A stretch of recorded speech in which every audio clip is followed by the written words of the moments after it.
السلام عليكم ورحمة الله. الحمد لله رب العالمين والصلاة والسلام على أشرف الأنبياء والمرسلين نبينا محمد وعلى آله وأصحابه ومن تبعهم بإحسان إلى يوم الدين. Louvamos e agradecemos a Allah e saudamos o nosso querido profeta Muhammad, que a paz e a bênção de Allah estejam com ele. O encontro de hoje tem como objetivo falarmos um pouco sobre a purificação, a higiene e a limpeza. O que o Islã diz a respeito desse campo, que é um campo muito importante relacionado à própria saúde pública, à saúde do corpo, à saúde da própria pessoa. E devemos saber entender de que o Islã, desde os primeiros séculos, se ocupou e se preocupou para poder deixar bem claro o lugar e a importância da higiene, da purificação e da limpeza. Por isso, o profeta Muhammad, que a paz e a bênção de Allah, diz "At-tahur shatrul iman", de que a purificação faz parte da fé. E quando o profeta Muhammad, que a paz e a bênção de Allah estejam com ele, associa ou descreve a purificação como parte da fé, ele está querendo dizer de que trata-se de um campo rico e que nós podemos explorar e tirar vários benefícios.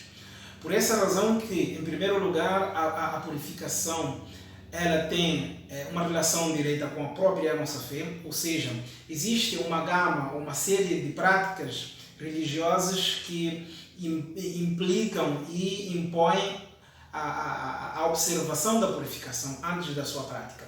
Esse é o primeiro ponto.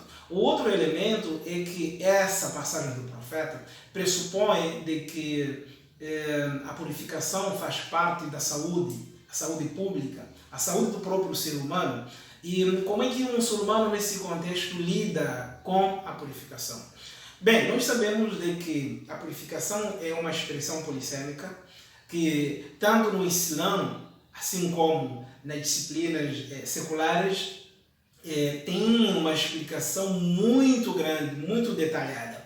Porque quando falamos da purificação, não é apenas a purificação espiritual, mas envolve também a purificação física, ambiental e etc, etc. E existem alguns elementos que nós precisamos usar para poder purificar tudo isso. Ou seja, no que diz respeito à matéria religiosa, falando mais ou menos ao tema de hoje, que diz respeito à purificação física em primeiro lugar, que é aquela purificação que nós precisamos da água para poder purificar a nós mesmos, assim como os nossos objetos ou o espaço onde nos encontramos. Então, Allah subhanahu wa ta'ala não deixou a descrição da própria água, a responsabilidade do próprio ser humano. Ele mesmo se responsabilizou nessa questão, ou seja, ele disse o seguinte: Bismillahirrahmanirrahim, وَيُنَزِّلُ عَلَيْكُمْ مِنَ السَّمَاءِ مَاءً لِيُطَهِّرَكُمْ بِهِ. Surat Al-Anfal. Então, neste versículo, Allah diz que envia a chuva do céu para a nossa purificação.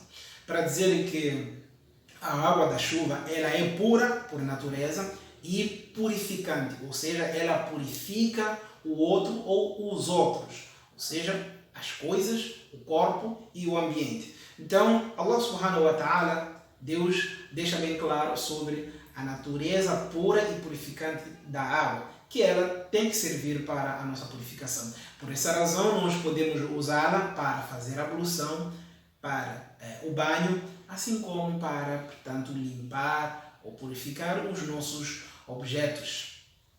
E tem também nessa categoria, se nós formos a falar das categorias das águas, nós, portanto, podemos dizer que a água da chuva é uma delas. A segunda água e a terceira é a água da neve e do granizo, que também são puras e purificantes. A prova disso é que Abu Huraira, que foi um dos companheiros do profeta Muhammad, certa vez perguntou ao profeta, dizendo: Ya Rasulallah, eu vejo você entrando em silêncio, portanto fica no modo silencioso, entre Takbiratul Ihram, que é aquele momento em que a pessoa começa a oração dizendo Allahu Akbar, e antes da recitação da Surat Al-Fatiha, tanto o primeiro capítulo do Alcorão, o profeta dava uma pausa. E o Abu Huraira ficou curioso, foi perguntar ao profeta o que ele dizia, o que falava naquele espaço. E aí o profeta disse, e a Abu Huraira, eu digo, Allahumma ba'id bayni wa bayna khatayaya kama ba'adta bayna al-mashriq wal-maghrib. Allahumma نقني من خطاياي كما ينقى الثوب الأبيض من الدنس اللهم اغسلني من خطاياي بالثلج والماء والبرد. Que quer dizer, oh Allah, afaste-me dos meus pecados, assim como afastaste o nascente do poente. Purifique, portanto, os meus pecados, assim como a roupa branca é purificada da sujidade, das impurezas. E purifique os meus pecados com a água da neve, da chuva e assim como do granizo. Então, o que quer dizer é que a água do granizo, assim como da neve, ela é pura e purificante e nós podemos usar essa água para os nossos trabalhos, os nossos afazeres. Essas categorias, elas são importantes para o conhecimento e a sabedoria do muçulmano, porque dizem respeito à nossa vida diária, à vida do muçulmano.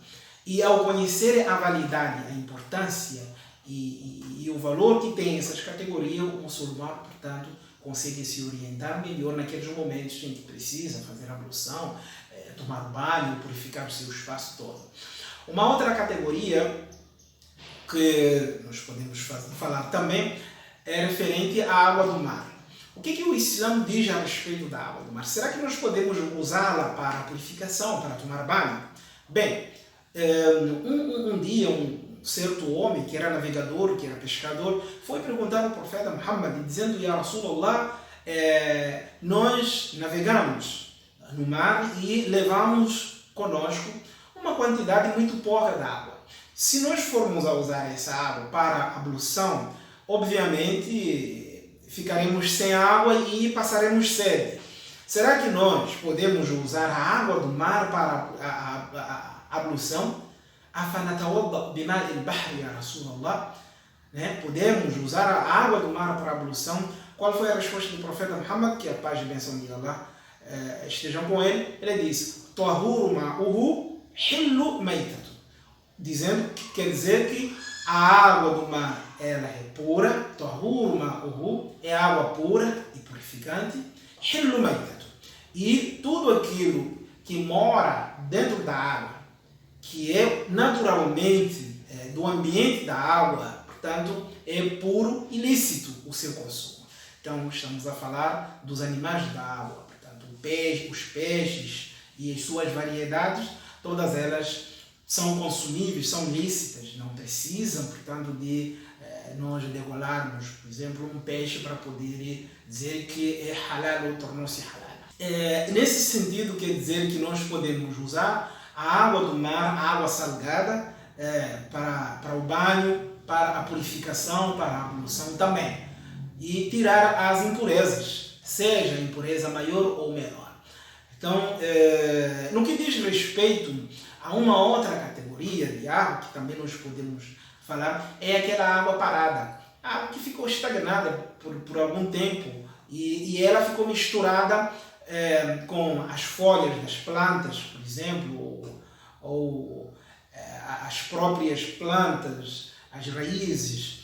Às vezes pode estar misturada com as algas, que são plantas por natureza saem ou crescem no meio da água e as suas folhas se estendem sobre a água. Normalmente, essas águas continuam e permanecem puras no seu estado natural.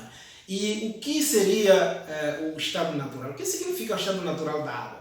O estado natural da água seria aquele estado em que a água apresenta três classificações, ou três elementos básicos e essenciais, que são, primeiro, o sabor. Portanto, a água não pode mudar o seu sabor. Nesse caso, o odor, portanto, o seu cheiro, tem que permanecer no seu cheiro natural, e assim como a sua cor, permanecer também na cor natural, sem mudar. E é sabido, todo mundo sabe, essas três qualidades distinguir, portanto, quando a água fica alterada. Então, desde o momento que a água não esteja alterada em nenhuma dessas qualidades, então ela sempre vai servir para purificar a nós, assim como as coisas que nós temos. Então, para dizer que esse tipo de água ela é pura e purificante.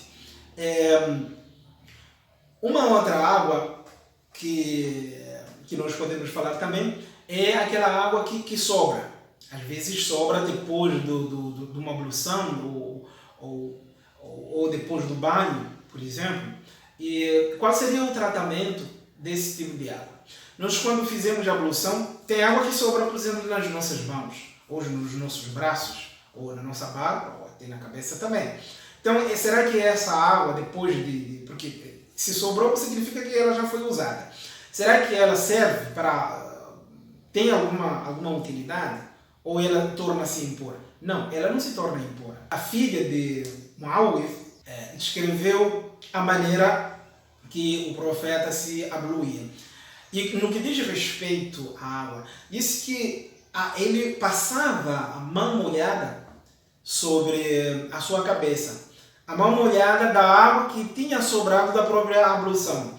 Então, para dizer que essa água, ela serve para poder também purificar o nosso corpo. Nesse sentido, quer dizer que por mais que a pessoa esteja num estado de impureza menor ou maior, o que significa estado de impureza menor ou maior? O estado de impureza maior seria depois das relações sexuais, por exemplo. Se a pessoa estiver nesse estado, diz-se que a pessoa está no estado de impureza maior. Precisa da purificação e depois da ablução, caso queira fazer as orações ou ler o Alcorão, por exemplo.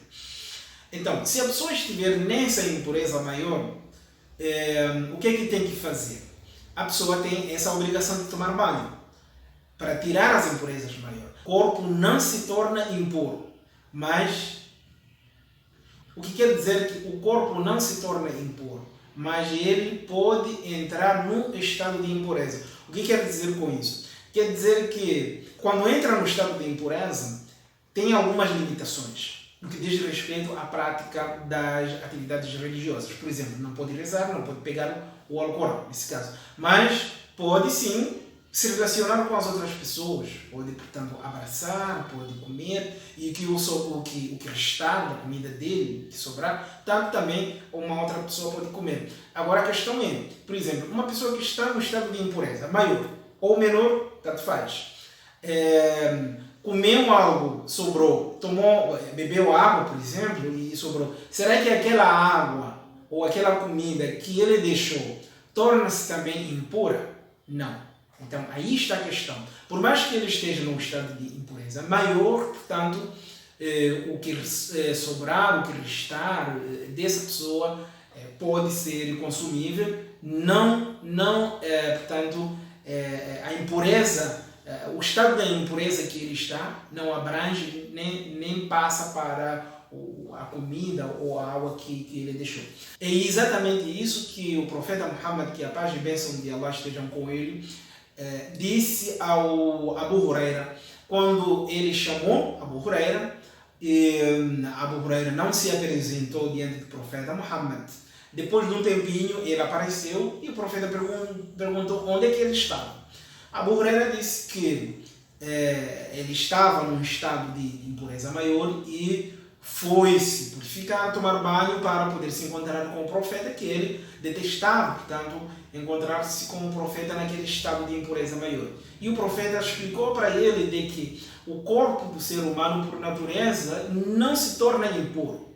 Pode estar num estado de impureza, e esse estado de impureza, de alguma forma, é local, é bem regional, não é generalizado, digamos assim, que impeça alguém ter contato ou conversar ou abraçar, digamos assim, o outro. Não. Nesse estado, o que é proibido é exatamente o que nós acabamos de falar. Por exemplo, não fazer as orações, não pegar no Alcorão, enquanto estiver no estado de impureza maior. Mas existem outras práticas religiosas que a pessoa pode praticar. Por exemplo, o estado de impureza maior não impede que a pessoa jejue, por exemplo. Se a pessoa amanhecer com a intenção de praticar o jejum e acontece que amanheceu no estado de impureza maior, esse estado não afeta o seu jejum. Pode continuar jejuando. Só que não pode fazer qualquer oração antes de tomar banho, abluir-se. Então existe um estado de impureza que não impede determinadas práticas religiosas. E temos aí nesse caso o caso do jejum, é um dos exemplos. E depois temos outra categoria, que seria aquela água que se misturou com algo puro. Algo puro como, por exemplo, o sabão, o açafrão, ou algo que pode afetar de alguma forma a sua natureza. Essas coisas puras, que eventualmente podem se misturar com a água, elas, se não mudarem uma das três características ou qualidades da própria água, que seria a cor, o sabor e o cheiro. Então, se não mudar uma dessas categorias, então essa água serve para purificar ou usarmos para a purificação. Agora, se por acaso mudar uma dessas qualidades, ela permanece pura, mas não purificante.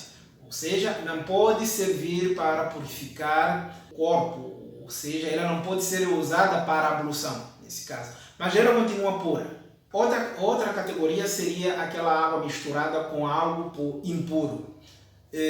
Se essa impureza alterar o seu cheiro, o seu sabor ou a sua cor, mais uma vez, então ela não serve para a purificação. Ou seja, não podemos usar essa água para a ablução, por exemplo. Mas se essa impureza não alterar nenhuma dessas três categorias, sem problema nenhum, então podemos usá-la para a purificação. Ela serve para poder purificar também. E assim nós falamos um pouco dessas categorias das águas e a sua importância para o muçulmano na sua vida religiosa, assim como na sua saúde. Portanto, é bom nós conservarmos esses conhecimentos e dominarmos, inclusive, esses ensinamentos para que nós possamos tirar o maior proveito dos ensinamentos do Islã. A água, a higiene, a purificação fazem parte da nossa religião. Assalamu alaikum wa rahmatullah.